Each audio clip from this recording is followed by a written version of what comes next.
আল্লাহর নবী চারটা জিনিস কখনো ছাড়তেন না। এক, মুহররমের সিয়াম। দুই, যুলহিজ্জার 1 থেকে 9 পর্যন্ত সিয়াম। তিন, প্রত্যেক মাসে 3টে সিয়াম। চার, ফজরের 2 রাকাত সুন্নাত। এবার মনে থাকবে? আব্দুর রাজ্জাক সাহেব আর একবার বলেন, তারপরে। ঠিক আছে, আর একবার বলছি। আল্লাহর নবী চারটা জিনিস কখনো ছাড়তেন না। সেই চারটে কি বলেন? হ্যাঁ, এক, মুহররমের সিয়াম।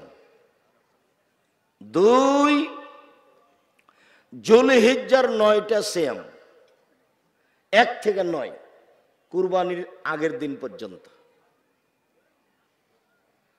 তিন, প্রত্যেক মাসে 3টে সিয়াম। চার, ফজরের 2 রাকাত সুন্নাত। যাক, ভুলে গেলে মিডিয়া আছে সামনে, মিডিয়ারাকে বলবেন যে তুমি একটু মিডিয়াটা চালু করো তো দেখি সিরিয়ালটা কি ছিল যেটা আল্লাহ রাসূল কখনো ছাড়তেন না। চারটে, তার মধ্যে একটা মুহররমের সিয়াম। ইবনে আব্বাস রাদিয়াল্লাহু তাআলা আনহু বলেন, কাতাবান নবী সাল্লাল্লাহু আলাইহি সাল্লাম আল মদিনা ফাওয়াজাদ আল ইয়াহুদা সিয়ামান ইয়াওম আশুরা। আল্লাহর নবী মক্কা থেকে মদিনায় আসলেন, দেখলেন মদিনার ইহুদি খ্রিস্টানেরা মুহররমের 10 তারিখে সিয়াম থাকে। তিনি বললেন, মা হাযাল ইয়াওম আল্লাযী তাসুমুনাহু। এই মদিনার ইহুদি খ্রিস্টান, তোমরা মুহররমের 10 তারিখে সিয়াম থাকো কেন? এই মদিনার ইহুদি খ্রিস্টান, তোমরা মুহররমের 10 তারিখে সিয়াম থাকো কেন? তখন তারা বলছে, আরে হাজা ইয়াউমুন আযীম, মুহররমের 10 তারিখ তো অনেক বড় দিন। আনজাল্লাহু তাআলা ফিহি মূসা ওয়া কওমাহু। এই দিনে তো আল্লাহ মূসা এবং তার সম্প্রদায়কে বাঁচিয়ে দিয়েছেন। অগাররাকা ফিরআউন ওয়া কওমাহু। মুহররমের 10 তারিখে আল্লাহ ফিরআউন এবং তার সদল বলকে ডুবিয়ে দিয়েছেন। ফাসামা মূসা শুকরান। যার কারণে এই দিনে মূসা সিয়াম পালন করেছিলেন শুকরিয়া আদায়ের জন্য। আল্লাহ, তুমি এইভাবে ফেরাউনকে ডুবিয়ে দিলে আর তুমি আমাকে এইভাবে বাঁচিয়ে দিলে, আমি কি শুকরিয়া আদায় করি। যাক, এই দিনে আমি সিয়াম থেকে গেলাম। এই জন্য তো আমরা সিয়াম থাকি, আমরা আল্লাহর শুকরিয়া আদায়ের জন্য সিয়াম থাকি। তখন আমাদের নবী মুহাম্মদ সাল্লাল্লাহু আলাইহি সাল্লাম বলছেন, হ্যাঁ শোনো, নাহানু আওলা হাক্কু বিমূসা মিনকুম।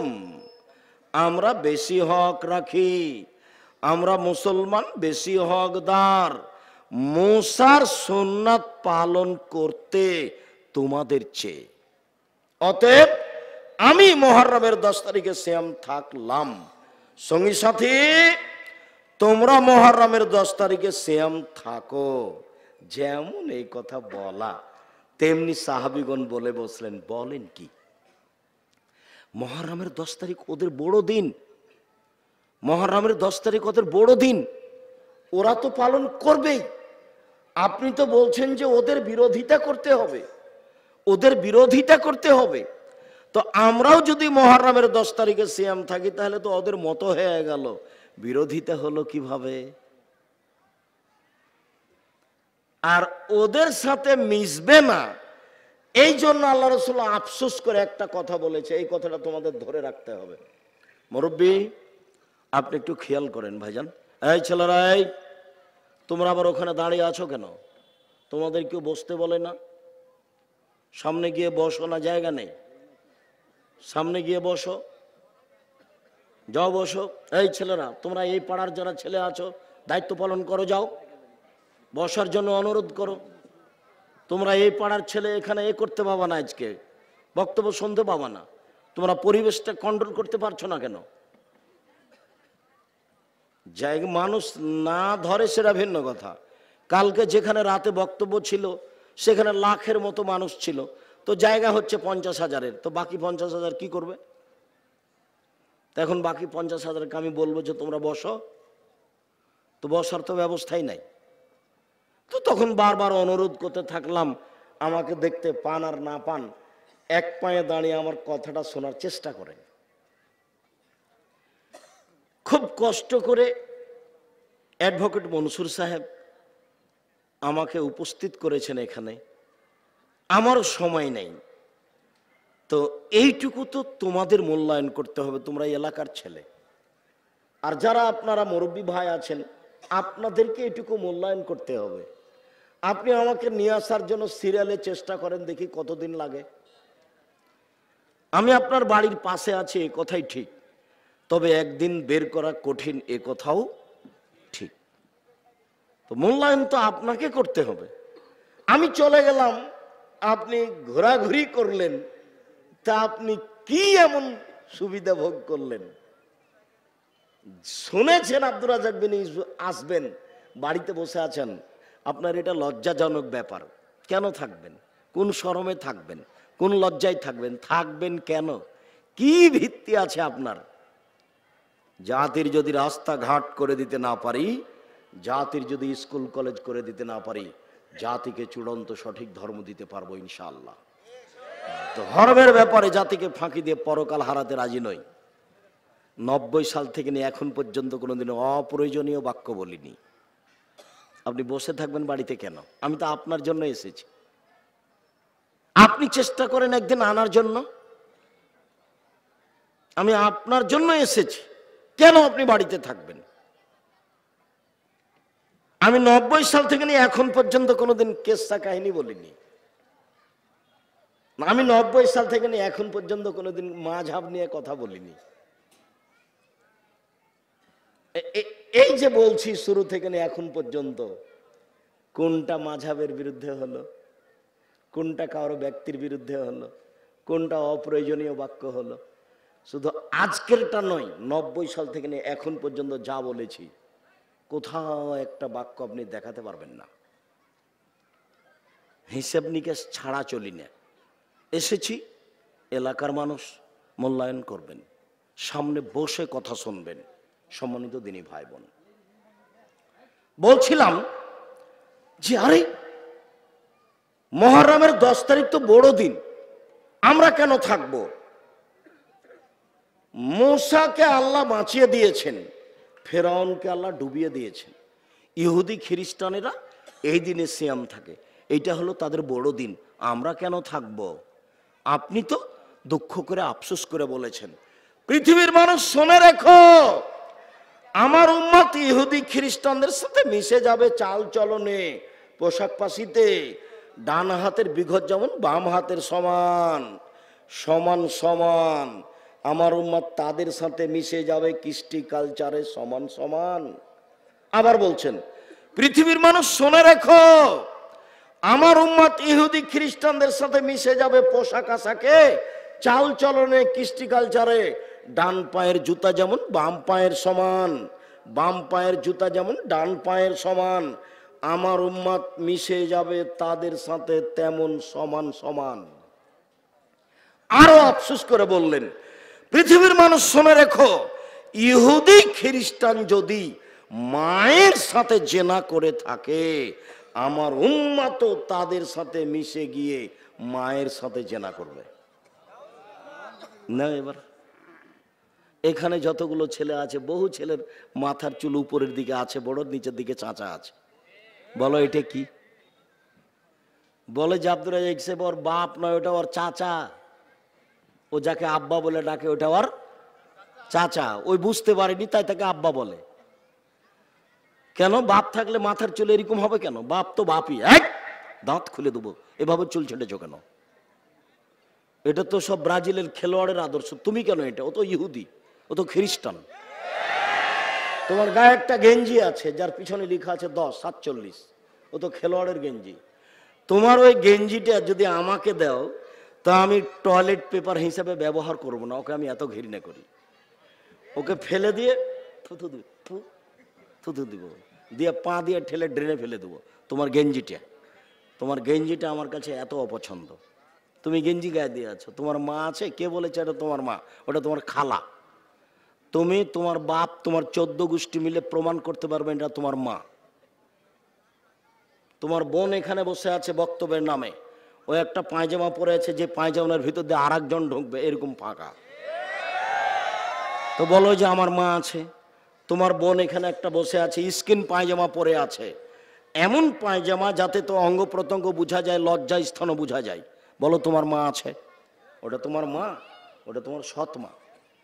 মা হলে চারটা জিনিস লাগে, কতদিন বললাম, মা হলে চারটে জিনিস লাগে।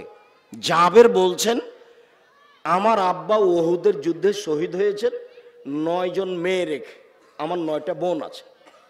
তো আমি আমার বোনদের সমবয়সের মেয়েকে বিবাহ করা পছন্দ করিনি 4টা কারণে। আল্লাহ নবী শোনেন, আমি তালাকপ্রাপ্ত বেশি বয়সের মহিলা বিবাহ করেছি 4টা কারণে। আমার আব্বা মারা গেছেন ওহুদের যুদ্ধে, 9 জন মেয়ে রেখে গেছেন, আমার 9টা বোন আছে। তা আমার বোনদের সমবয়সের কম বয়সের মেয়েকে আমি বিবাহ করা পছন্দ করিনি 4টা কারণে। এক, লেতুয়াল্লেমাহুন্না, আমার স্ত্রী যেন আমার বোনদেরকে বিদ্যা শিখাতে পারে, মা মানে বাচ্চাদেরকে বিদ্যা শিখাবে। 2, বলে তুয়াদ্দেবাহুন্না, আমার স্ত্রী যেন আমার বোনদেরকে শিষ্টাচার শিখাতে পারে। শিষ্টাচার কি জিনিস? তোমার বোন স্কিন পায়জামা পরে আছে, এটা কি শিষ্টাচার? তুমি যে মাথার চুল এভাবে ছেটেছ, এটা কি শিষ্টাচার? তোমার দাড়ি চাঁচা আছে, এটা কি শিষ্টাচার? তোমার বোনের নখগুলো বড় বড় হয়ে আছে, নেইল পালিশ দেওয়া আছে, এটা কি শিষ্টাচার? তোমার বোনের কপালে টিপ আছে। হিন্দু মেয়েদের বিবাহ করার 10টা পদ্ধতি আছে, তার একটা পদ্ধতির নাম রাক্ষসী বিবাহ। মেয়ের বাপ বিবাহ দিবে না, ছেলে জোর করে বিবাহ করবে, কপালে টিপ দিতে পারলে বিবাহ হয়ে গেছে। তো এটা হিন্দুদের নীতি। তো তোমার বোন কপালে টিপ দেওয়া আছে, এইটা কি শিষ্টাচার? তাহলে তোমার মাই জানে না শিষ্টাচার কাকে বলে। তোমার নানা বিবাহ দিয়েছে, স্বামীর কাছে গেছে, তাই ছেলে মেয়ে হয়ে গেছে, ও জানে না মা কাকে বলে। দেখো মা কাকে বলে, এই যে দেখো, এক, আমার স্ত্রী আমার বোনদেরকে বিদ্যা শিখিয়ে দিবে, সেই জন্য বেশি বয়সের মেয়ে বিবাহ করেছি। 2, আমার স্ত্রী আমার বোনদেরকে শিষ্টাচার শিখিয়ে দিবে। শিষ্টাচার কি জিনিস? আমার স্ত্রী আমার বোনদেরকে শিষ্টাচার শিখিয়ে দিবে, এই জন্য বেশি বয়সের তালাকপ্রাপ্ত মেয়ে বিবাহ করেছি। 3, আমার স্ত্রী আমার বোনদের মাথার চুল চিরুনি করে সাজগোজ করে দিবে, সেই জন্য বেশি বয়সের তালাকপ্রাপ্ত মেয়ে বিবাহ করেছি। 4, বলে তাকুমা আলাইহিন্না, আমার স্ত্রী আমার বোনদেরকে পাহারা দিবে। বেশি বয়সের মহিলা না হলে, বুদ্ধি শুদ্ধি ভালো না হলে আমার বোনদের পাহারা দিতে পারবে না, তাই তো তালাক প্রাপ্তা বেশি বয়সের মেয়েকে বিবাহ করেছি, আমার স্ত্রী আমার বোনদেরকে পাহারা দিবে। তার মানে তোমার মা পাহারাদার, তোমার মা তোমার আর তোমার বোনের পাহারাদার। বলো দেখি তোমার মা কি করেছে? এটা কি সত্যি তোমার খালা? না, এটা সত্যি তোমার মা। এটা কি তোমার সত্যি তোমার সৎ মা? না, এটা তোমার সত্যই নিজের মা। তাহলে এ আসলে ভালো মহিলা নয়, এ হলো বাংলা ভাষায় বাগমারার ভাষাতে হস্তিনী মা, এ হলো হস্তিনী মা। একে তোমার বাপের তালাক দেওয়া উচিত। আমি তালাক দিতে আদেশ করিনি, এটা আমার পরামর্শ। হয় তাকে সংশোধন করতে হবে, না হয় তাকে তালাক দিতে হবে। সংসার সুন্দর করতেই হবে। বাপেরই জিম্মেদারি ছেলে মেয়ে লালন পালন করা, মায়েরই জিম্মেদারি ছেলে মেয়ে লালন পালন করা। এক চাটিয়ে বাপ মাকে, বাপ মায়ের ওপরে আল্লাহর নবী চাপিয়ে দিয়েছেন ছেলে মেয়ের লালন পালনের দায় দায়িত্ব। ও টাকা ইনকাম করে ছেলে মেয়েকে পড়াশোনা করানোর জন্য, অন্য কোনো কাজ নয়। জমি জায়গা কিনা পরে, পয়সা উপার্জন পরে, ও তো ভাগ্য নিয়ে এসেছে। আমি আমার নিজের কথা বলছি। আমার দাদা বলতেন আমার বাপের ব্যাপারে যে আমাকে অত চিন্তা করতে হবে কেন, এইসব কি ভাগ্য ছাড়া এসেছে? তা আমার বাপও আমাকে বলতেন ছেলের জন্য অত চিন্তা করতে হবে কেন, আব্দুর রাজাক কি ভাগ্য ছাড়া এসেছে? তা আমিও বলি আব্দুল্লাহ, আব্দুর রহমান, আব্দুর রহিমের জন্য আমাকে অত চিন্তা করতে হবে কেন? ওরা কি ভাগ্য ছেড়ে এসেছে? ওরা পড়াশোনা করবে, এটাই আমার জিম্মেদারি। পয়সা আমি এখানেই খরচ করব, এটাই আমার জিম্মেদারি। আজকেই টাকা পয়সা জমা করে জমি জায়গা করতে হবে, ছেলে মেয়েকে পড়াশোনা করাতে হবে না, এ তো শয়তানি।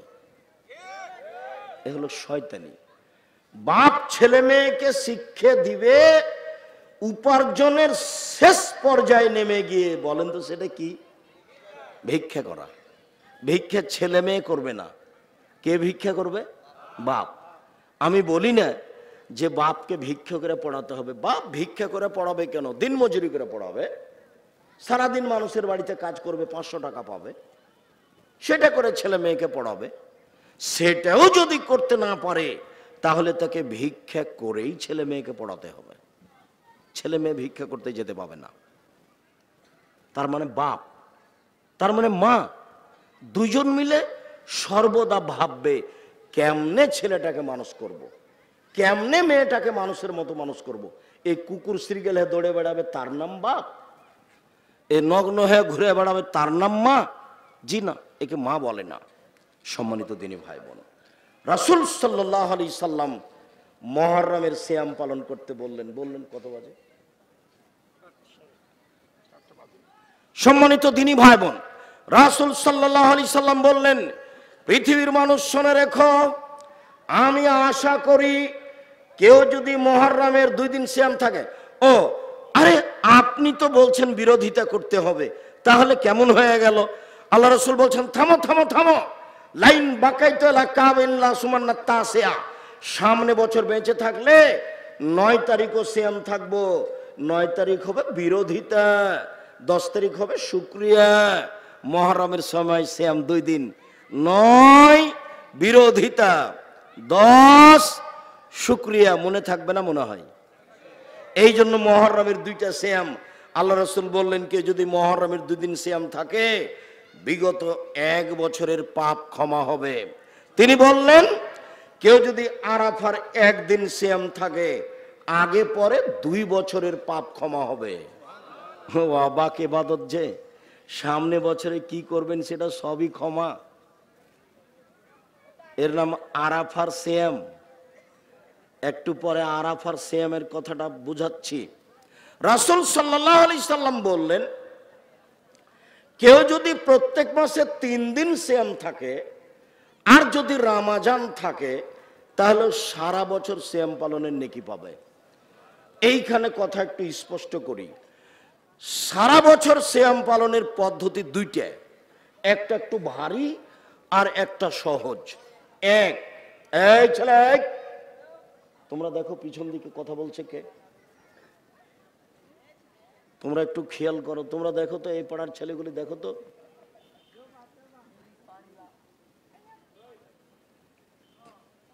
যারা একটু মুরব্বী মানুষ তারা দেখেন, পিছনটা একটু কন্ট্রোল করেন। ওই দিকে দাঁড়িয়ে থাকবেন, ওই দিকে একজন, আর একজন থাকবেন এই দিকে। পিছন দিক দিয়ে কোনো ছেলে যাদের বুদ্ধি বিবেচনা নেই তারা যেন না হাঁটতে পারে, এটা তো কন্ট্রোল করতে হবে। আর ওইটা যদি 15-16 বছরের ছেলে গল্প করে তাহলে ওর বাপ দায়ী। জন্ম দিতে পারলে বাপ হওয়া যায়? ওভাবে কথা বলছে আর যাচ্ছে কেন? ছেলেটা দায়ী না আপনি দায়ী? আপনি দায়ী, আপনার একটা অযোগ্য বাপ। ওই ছেলে জন্ম দেওয়া আপনার ঠিক হয়নি। বউ তালাক দিয়ে দেন। এই বউ দিয়ে 2জন মিলে সংসার করে গরু ছাগলের মতো সময় কাটিয়ে কোনো লাভ নাই। বুঝেও বোঝে না, ওরা অন্তর আছে বুঝে না, দেখেও দেখে না, ওরা চক্ষু আছে দেখে না, শোনেও শোনে না, ওরা কান আছে শোনে না। উলায়েকা কালানাম, তারা পশু প্রাণীর মতো, তারা গরু ছাগলের মতো, তারা কুকুর শ্রীগেলের মতো, বালু মাজাল বরং তার চেয়ে খারাপ। এই কথা আল্লাহ মানুষকে বলছে, মানুষকে বলছেন ওরা কুকুর শ্রীগেলের চেয়ে খারাপ। এই কথা আল্লাহ পশু প্রাণীকে বলেননি। এই কথা আল্লাহ আমাকে আর আপনাকে বলছে। আমার আর আপনার বিবেচনা আর একজনের হাতে তুলে দিলে বিচার অন্যজন করে দিবে না, আমাকেই করতে হবে। অন্যজনের কাছে যদি বিচার চান তাই দেন 2টা গালি দিয়ে শেষ করবে। আর একজন আপনার বোঝা ঘাড়ে করবে না, দুনিয়াতেও করবে না, পরকালও করবে না। আপনাকে দেখে চলে যাবে সালাম দিয়ে, আপনার অবস্থাটা দেখে চলে যাবে, ও বিবেচনা করবে না, করে আগাতে পারবে না। ছেলে মেয়ে আপনার। সম্মানিত দিনী ভাই বোন, পদ্ধতি দুইটা সারা বছর সিয়াম পালনের। এক, প্রতি মাসে 3টে, আর রমাজান প্রতি মাসে 3টে, আর রমাজান। তাহলে পুরো বছর সিয়াম পালনের নেকি হবে। যেসব মহিলাদের হাইজের কারণে 13, 14, 15 চন্দ্রের ঠিক করতে পারে না, কোনো সমস্যা নেই। আরবি মাসে 3টে হলেই হলো, 16, 18, 20, 22 যেখানে হোক না কেন 3টে হতে হবে প্রত্যেক মাসে। আর রমাজান তাহলে সারা বছর। আর একটা, আল্লাহ রাসূল বলছেন, মান সামা রমাজানা সুম্মা আতবাহু সিত্তান মিন শাওয়াল কানা কাসিয়ামি দাহরি কুল্লিহি। কেউ যদি রমাজানের সিয়াম থাকে আর শাওয়ালের 6টা থাকে, তাহলে সারা বছর সিয়াম পালনের নেকি পাবে। এটা সহজ। রমাজান আর শাওয়ালের 6টে, রমাজান আর শাওয়ালের 6টে, এই যে সারা বছর। রমাজান আর প্রত্যেক মাসে 3টে, এই যে সারা বছর। মনে থাকবে কি? আরেকটা, এখানে আমাদের দেশের মহিলা বৈঠকে বা কোনো কোনো হুজুর বলে থাকেন, মহিলাদের হাইজের কারণে রমাজানে 3-4টা ছুটে গেছে, সেগুলো আগে করতে হবে তারপরে শাওয়াল। এই কথাটা মিথ্যা। হাইজের কারণে 2, 4, 5টা যে তার ছুটে গেছে, সেগুলো জীবনে যেদিন পারবে সেদিন করবে, চেষ্টা করবে, না পারলে আল্লাহ মাফ করে দিবেন। কিন্তু শাওয়াল চলে গেলে শাওয়ালের আর করা যাবে না। অতএব শাওয়ালের নফল হলেও আগে শাওয়াল করতে হবে, তারপরে কোনো কথা। তাহলে 2টা পদ্ধতি, একটা একেবারেই সহজ, একটা একটু ভারী। এইটা ভারী। কোনটা? প্রত্যেক মাসে 3 দিন আর রমাজান। এইটা সহজ। কোনটা? শাওয়ালের 6টা এবং রমাজান। কথা কি স্পষ্ট হয়েছে? সম্মানিত দিনী ভাই বোন, এবার চলেন যাই। বৃহস্পতিবার আর সোমবার আল্লাহ রাসূল সিয়াম থাকতেন কেন? বৃহস্পতিবার আর সোমবার মানুষের পাপ নাকি আল্লাহর কাছে পেশ করা হয়। তিনি বলছেন, শোনো, তুরফাউল আমালো ইলা রাব্বিল আলামিন ইয়াউমুল খামিস ওয়াল ইসনান ওয়া উহিব্বু আইরফা আমালি ওয়া সাইম। মানুষের পাপ নাকি বৃহস্পতিবার সোমবার আল্লাহর কাছে পেশ করা হয়। আমি মুহাম্মদ সাল্লাল্লাহু আলাইহি সাল্লাম চাই যে আমার যখন রিপোর্টটা আল্লাহর কাছে দেওয়া হবে, তখন আল্লাহ দেখুক যে আমি সিয়াম আছি। দেখো, সাপ্তাহিক রিপোর্ট তুমি দেখো, আমার সিয়াম অবস্থায় দেখো, এই যে রিপোর্ট দেখো, আমি সিয়াম আছি। তো আল্লাহর নবী রিপোর্টটা সিয়াম অবস্থায় ধরার জন্য কি করতেন? বৃহস্পতিবার সোমবার সিয়াম থাকতেন। এইবার চলে আসি শাবান। আমরা কাছাকাছি চলে এসেছি। শাবান, আয়েশা রাদিয়াল্লাহু তাআলা আনহা বলেন, এই ছেলেরা, তোমরা যারা আছো, কিছু সহযোগিতার জন্য, এনারা তো একটা মাদ্রাসারও জিম্মেদারি নিয়েছে, একটা প্রোগ্রাম করলে খরচও আছে। তা আমি খুব গুরুত্বপূর্ণ জায়গাতে আছি আপনাদের সাথে।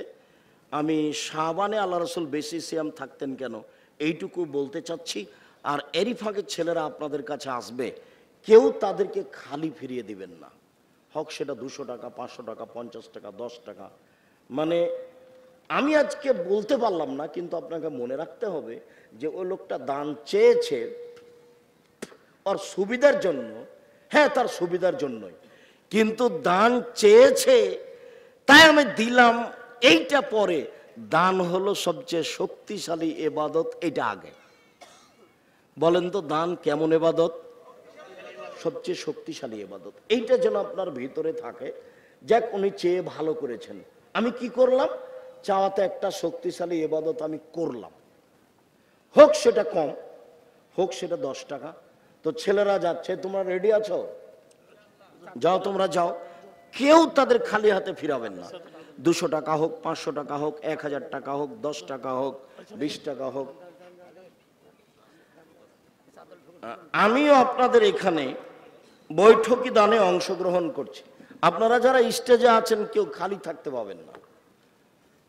এই যারা এখানে আমার পিছনে সামনে বসে আছেন, আপনাদের পকেটে না থাকলে কোনো কারণবশত ভুলে চলে এসেছেন, এখানে এসে আমার পাশে বসে আছেন, নাও থাকতে পারে। যদি না থাকে, কারোর কাছে 50 টাকা, 100 টাকা, 500 টাকা নিবেন, নিয়ে বৈঠকি দানে অংশগ্রহণ করবেন। বৈঠকি দানের এটা নিয়ম, তাহলে তো একটা বরকত হয়। আমি তো দেখি জামিয়া সালাফিয়ার ব্যাপারে বৈঠকি দানেই জামিয়া সালাফিয়ায় 32 লক্ষ টাকা মাসে বেতন লাগে। কত টাকা? 32 লক্ষ টাকা এক মাসে বেতন লাগে।